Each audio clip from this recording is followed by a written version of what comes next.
اعوذ باللہ من الشیطان الرجیم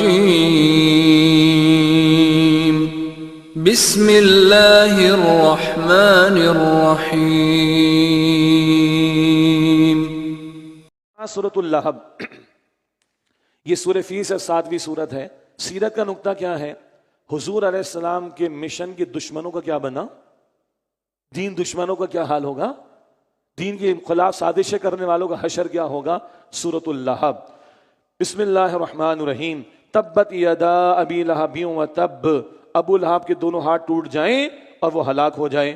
ما اغنی عنہ مالہ وما کسب، نہ اس کا مال اس سے کچھ کام آیا اور نہ وہ جو اس نے کمایا۔ حضور علیہ السلام نے کوئی صفا پر کھڑے ہو کر دعوت دی تھی اور لوگوں کو توحید کی طرف بلایا، تو یہ چچا تھا، اس بدبخت نے کہا تبت لک لہذا جمعتنا، معاذ اللہ معاذ اللہ، تیرے ہاتھ ٹوٹے، تو نے ایک اللہ کو ماننے کی دعوت ہمیں دی، تو برباد ہو جائے۔ چچا ہے، مخالفت میں انتہا پر ہے۔ اللہ نے وہی الفاظ ابو لہب کے لیے استعمال کیے، تبت یدا ابی لہب وتب، ابو لہب کے دونوں ہاتھ ٹوٹ جائیں اور وہ ہلاک ہو جائیں۔ ما اغنی عنہ مالہ وما کسب، نہ اس کا مال اس کے کچھ کام آیا اور نہ وہ جو اس نے کمایا۔ کمائی میں اولاد بھی ہے، کاروبار بھی ہے، نوکر چاکر، کوئی کام نہیں آیا۔ سیصلی نارا ذات لہب، وہ جلد شعلوں والی آگ میں جھلسے گا، جلے گا۔ ذات لہب، اس کی کنیت کیا ہے؟ ابو لہب، نام تو تھا شرکیہ نام، عبد العزا۔ لہب کہتے شعلے کو، بڑا سرخ چہرہ تھا اس کا۔ اچھا، اس دشمن کو اللہ آگ میں شعلوں میں جلائے گا۔ سیصلی نارا ذات لہب، وہ جلد شعلوں والی آگ میں جھلسے گا۔ دنیا میں کیا ہوا؟ بدر کے بعد یہ اس کے جسم میں پھوڑے نکلے، مرا ہے، بدبو ہی بدبو تھی، بچوں نے، بیٹوں نے بھی ہاتھ نہیں لگایا، حبشی غلاموں کو پیسے دے کے پھینکوا دیا اس کو۔ یہ دنیا میں ذلت ہے۔ اور اس کی بیوی وامرأتہ، اور اس کی بیوی بھی آگ میں ہوگی۔ حمالۃ الحطب، لکڑیاں یعنی ایندھن اٹھائے پھرتی رہنے والی۔ ایک مراد کانٹے بچھاتی تھی حضور کے راستے میں، چچی تھی، استغفر اللہ، کیا حرکت ہے اس کی۔ اور ایک شاعرہ تھی تو بھڑکاتی تھی، برے اشعار کہہ کے حضور کی شان اقدس میں گستاخیاں کرتی تھی۔ فرمایا فی جیدہا حبل من مسد، اس کی گردن میں کھجور کی چھال کی بٹی ہوئی مضبوط رسی ہوگی۔ ایک رائے دنیا میں رسی پھنسی گلے میں مر گئی، اور ایک رائے معاف کیجیے گا جہنم میں، دوسری رائے کے مطابق جہنم میں اس کو رسی میں لٹکا کر عذاب دیا جائے گا۔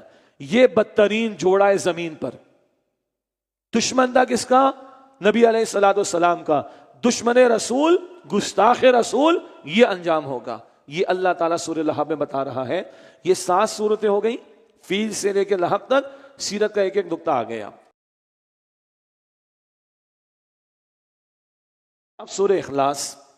سورہ اخلاص کا پس منظر کیا ہے؟ لوگوں نے پوچھا بھئی آپ کا معبود ہے کون؟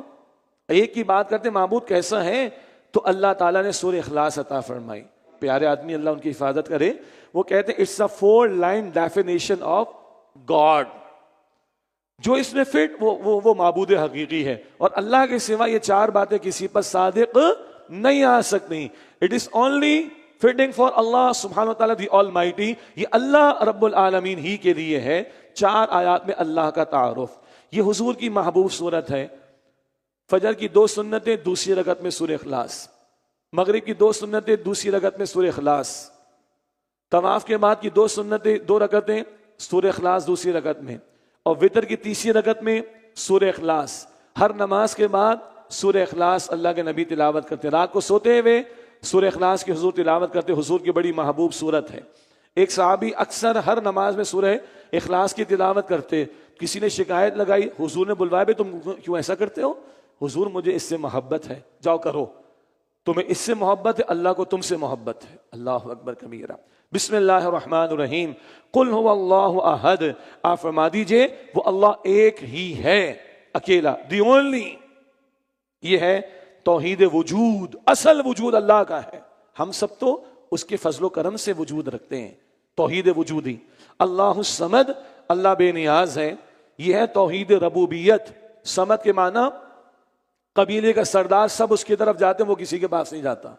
اس پوری کائنات کا رب کون ہے؟ اللہ۔ سب اس کے محتاج، وہ کسی کے محتاج نہیں۔ ہر ایک کو وہ کھلا رہا ہے، پلا رہا ہے، عطا کر رہا ہے، اس کو کوئی حاجت نہیں۔ الصمد، یہ اللہ ہی کی شان ہے۔ یہ توحید ربوبیت، ربوبیت والی توحید. لم یلد ولم یولد، نہ وہ کسی کا باپ ہے اور نہ وہ کسی کا بیٹا. یہ اللہ ہی پر بات صادق آتی ہے، باقی ہر ایک کا باپ ہے یا اولاد ہے. لم یلد ولم یولد، نہ وہ کسی کا باپ ہے اور نہ وہ کسی کا بیٹا ہے. یہ توحید ذات کے حوالے سے، اکیلا تنہا اللہ سبحانہ و تعالیٰ. ولم یکن لہ کفوا احد، اور کوئی ایک بھی اس کے برابر نہیں. یہ صفات کی توحید ہے، اللہ جیسی صفات کسی کی نہیں ہے. اور یہ چار باتیں اللہ ہی پر صادق آ سکتی ہیں اور کسی پر صادق نہیں آ سکتی. اللہ کا تعارف آ گیا، قرآن کی بنیادی دعوت آ گئی توحید کی.